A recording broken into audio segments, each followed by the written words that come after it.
I spent the first, I think, 6 or 7 years of my professional life living in Manhattan. I worked downtown for quite a long time. I actually, had ridden the elevators up and down the World Trade Center. I knew where the best pizza was. I knew the underground subway, tunnels that you could take to avoid the rain. I was just intimately aware of New York, and I love the city dearly. So when 9/11 happened in 2001, I was in my home, like a lot of people, and I got, the phone call that everybody got.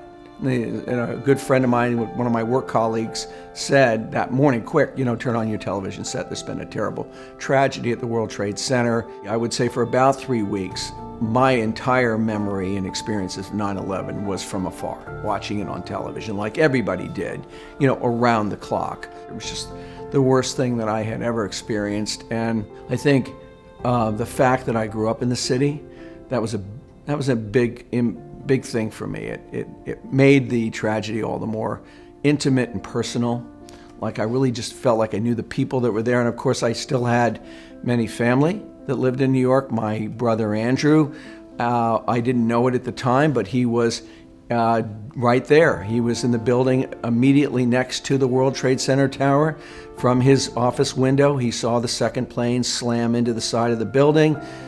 He evacuated, and in the process of getting through the chaos down on the street, he watched, people who were jumping from the burning tower. I knew that I wanted something good to come from it. It was almost like the scales of the universe had gotten whacked, were knocked out of balance, and that all that terrible evil needed to be offset by an equal amount of good. Something had to be done, and so I saw the way people were helping one another, and the entire nation just dropped, whatever concerns it had about it, people's differences in an instant. As so many people talk about, we weren't Democrats or Republicans, well, we weren't red states or blue states, but the more I came to understand it, it wasn't just that. We weren't anything.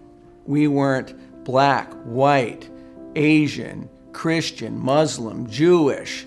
We weren't gay or straight. We weren't men or women. Like all of the things that become our identities, that are so important to us in our lives, the very thing that we think represents who we in fact are, those went completely away the minute 9/11 happened. When that tragedy occurred, people just dropped those labels, and what ended up happening was their innate human nature took over. The fundamental goodness that absolutely every single one of us, no matter where we live, no matter what we believe, no matter what we think, we all share it. It didn't really matter where you were. It didn't matter if you were in California, if you were in Connecticut, if you were in Australia or France or England or almost anywhere. The magnitude and the horror of that tragedy had the same effect on people. Everybody just wanted to do something to help. There was just this natural, innate compassion that just rose up. The thoughts that we have went away for a very brief moment, replaced by who we authentically really all are. And that was it was like an epiphany where I came to understand that we're not really divided. We just think we are.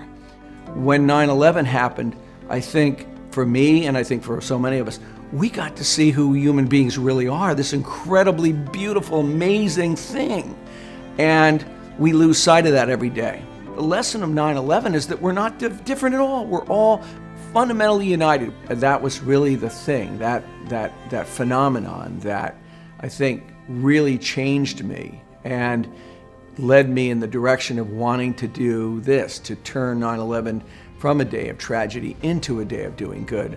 I guess to keep that remarkable spirit of compassion and unity alive. The idea of taking a day that was so tragic and turn it into a day of doing good was an expression of the idea of let's bring out the best in ourselves. Be the good person that is already built into your soul. We're tapping into something that transcends the 9/11 moment. It's more about bringing forth the goodness in human beings. So I think that that never expires. It's something that doesn't have a shelf life. It actually continues to grow. What we want to teach young people is that when it comes to the 9/11 Day of Service, that it's an opportunity for them to bring out the best in themselves. And I think this up-and-coming generation by nature is much more tolerant and understanding because they're growing up in a world that is more diverse. You know, I remember John Kennedy used to talk about the new frontier, and, it was the idea of going off into space and this, that, and the other. Well, the new frontier today is diversity. It's getting to know the people that are here, getting to know what they're all about, and coming to love the fact that people are different. We think they're different. They might speak a different language. They might look different, whatever it might be, but in reality, they're the same, and that whatever they bring to the table, cultural difference, experience, is to be embraced and loved. For young people, I would say, hey, if you help others, you're going to feel better about yourself. And you're going to grow, and you're going to discover that your self-esteem is really not tied to whether you have the latest iPhone, okay? It's tied to you exercising the innate goodness that you already have. Every single young person already has the most magnificent gift you could ever have. The warmth and kindness that we're all born with, endowed with, that we carry with us till the end of our time here. And all they need to do is attach themselves to that and say, I'm going to base my self-esteem on my willingness to be good to others, to be kind. This world is made better by all of us helping one another. And in the process of us doing that and others doing that, we become united because we're dropping the labels. We're not thinking about ourselves or the person next to us. We're thinking about another person that needs our help. I would like to see that 9/11 grows beyond just the day. Like it does become a lesson for unity and for understanding and compassion, and it becomes more of a symbol of that. So every 9/11 people around the world even participate. Wouldn't it be ironic if as an example, that it's such a terrible example of evil was really just the beginning for a transformational change in our world that really brought people closer together than ever.